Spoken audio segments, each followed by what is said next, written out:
तो आज हम विदिशा के विद्युत विभाग में, जहाँ पर महाकालेश्वर मंदिर है, वहाँ पर पहुंचे और आपको बता दें कि आज हमारी खबर का एक विशेष आपको बता दें क्या खबर है विशेष। आपको बता दें कि रविवार के दिन 14 तारीख को हाथी पूजन का बड़ा महत्व होता है सनातन धर्म में।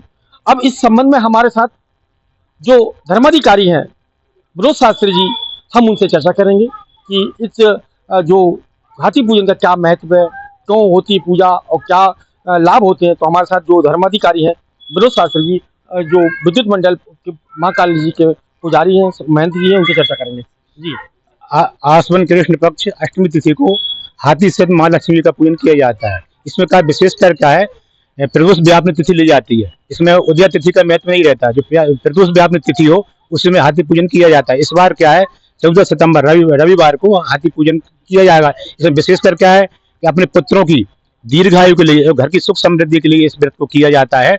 इसमें 16 का विशेष महत्व होता है। हमारी जो महिलाएं होती हैं वो नदी पर किसी जलाशय में जाकर, नदी तालाब कुआं के पास जाकर 16 बार वहां पर स्नान करती हैं और दूबा से तर्पण करती हैं। फिर घर पर आकर पकवान आदि तैयार करती हैं और हाथी को क्या रखकर और हाथी सहित महालक्ष्मी का पूजन करती हैं।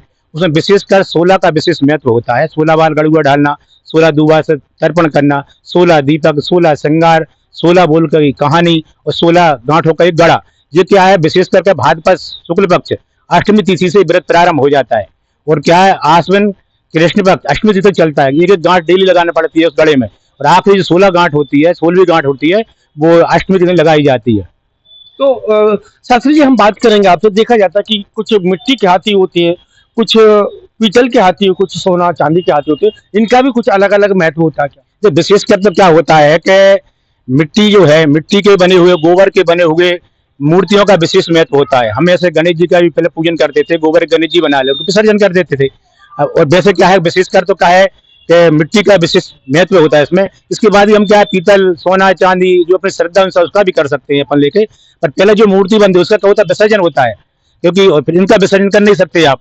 तो इसलिए क्या विशेषकर मिट्टी की प्रतिमा का जो मूर्तिकार हमारे होते हैं, उसमें क्या पहले जो मिट्टी की मूर्ति बनती थी हाथी की, उसमें दीपक भी बनाते थे। उसमें दीपक लगा कर पूजन किया जाता है। यदि आप पीतल वगैरह तो दीपक थोड़ी लगेंगे उसमें, अगर दीपक बना के आपको पूजन करना पड़ेगा। विशेषकर क्या है, मतलब ये हाथी पूजन का विशेष महत्व यही है कि हाथी की पूजन होनी चाहिए। उसमें लक्ष्मी जी की पूजन होती है हाथी के साथ में, विशेषकर अपने पुत्रों की दीर्घायु के लिए किया जाती है और विशेषकर घर में सुख समृद्धि। तो शास्त्री जी, अगर बात कर लें जैसे कि जैसे कि ये उत्पत्ति कैसे हुई थी, कहाँ से हुई थी, और जैसे कि जो साक्षात हाथी आ जाता है सामने, तो उसकी भी क्या हम पूजा कर सकते हैं? हाँ, इसमें क्या पुराणों कथाएं हैं। भगवान शंकर ने कहा था, जो स्त्रियां आश्विन कृष्ण अष्टमी तिथि को हाथी से लक्ष्मी जी का पूजन करेंगे तो घर में सुख समृद्धि बनी रहेगी। विशेषकर ये महाभारत काल का एक है, ऐरावत हाथी पूजने के लिए कुंती के घर पे आया था, साक्षात उतर के आया था। उस दिन से व्रत चालू हो गया, सब लोग इसे करते हैं। तो आपने सुना ये जो हाथी पूजन का जो महत्व बताया, पौराणिक कथाओं में बताया गया कि महाभारत से इस पूजा का शुभारंभ हुआ था। जो अभी आपने सुना, विनोद शास्त्री जी ने बताया कि महाभारत में कुंती माँ थी, उनके द्वारा इसकी पूजा अर्चना की गई थी, उनके घर पर ऐरावत हाथी आया था। तो उसी क्रम में आप भी, जो गुरुजी ने बताया कि सोने के, चांदी के और मिट्टी के, पीतल के हाथी होते हैं, उनकी पूजा आप कर सकते हैं। लेकिन उनके द्वारा बताया गया है कि गोबर के हाथी, मिट्टी के हाथी बहुत ही शुभ होते हैं। उन्होंने बताया कि ये जो त्योहार है, ये इसमें सबसे बड़ी बात यह है कि 16 का बड़ा महत्व है।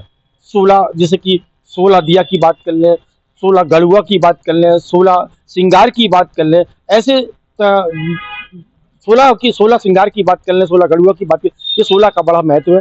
तो रविवार के दिन 14 तारीख को, 14 सितंबर को जब हाथी पूजन होगी, तो उस दिन बताया जा रहा है कि महिला से भी हमारी चर्चा होती है। वह सुबह ऐसे जल स्रोत के पास जाते हैं, जैसे कि हम बात कर लें कुआं है, बावड़ी है, तालाब है, नदियां हैं, या ऐसे जो भी जल स्रोत पवित्र स्थान है, उन पर जाकर जो माताएं बहनें हैं वो विशेष पूजा अर्चना करती हैं और अपने आप को दूबा से तर्पण करती हैं। तो जिस तरीके से आज देखा जा रहा है कि पितृ पक्ष लगे हुए, उनमें पितरों को लिए उनके वंशजों के द्वारा तर्पण किया जा रहा है, उसी क्रम में माता बहनें भी जो हैं वो भी पवित्र नदियों पर जाकर या पवित्र जल सभाओं में जाकर तर्पण करती हैं। तो ये हमारी आज एक हाथी पूजन को लेकर एक खबर है, आप भी हमारे चैनल को देख रहे हैं। तो सबसे बड़ी बात इसमें जो विनोद शास्त्री जी बताते हैं कि उन्होंने बताया कि जो वंशज होते हैं, पुत्र होते हैं, उनके के लिए सुख समृद्धि के लिए माँ लक्ष्मी जी की पूजा की जाती है। तो आज हमारी ये खबर देखें आप, हाथी पूजन को लेकर विशेष खबर हमारे साथ जुड़े हुए थे जो विद्युत मंडल के पुजारी हैं, संत हैं,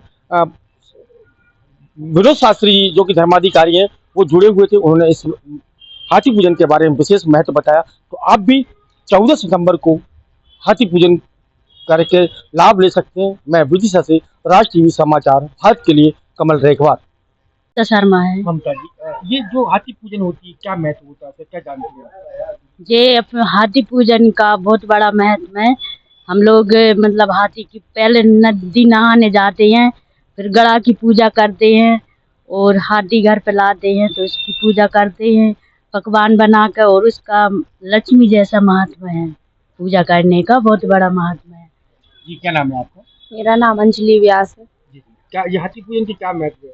हाथी पूजन को लक्ष्मी पूजन भी कहते हैं और सभी के घरों में हाथी की पूजन की जाती है और हिंदू धर्म में से बहुत बड़ा त्योहार माना जाता तो इस है। दिन क्या करते हैं आप लोग? इस दिन सुबह उठकर नदी में स्नान करते हैं, पूरे दिन व्रत रखते हैं, फिर शाम को हाथी और लक्ष्मी माँ की पूजन करते हैं और मिठाई पकवान फल फ्रूट सब चढ़ाते हैं।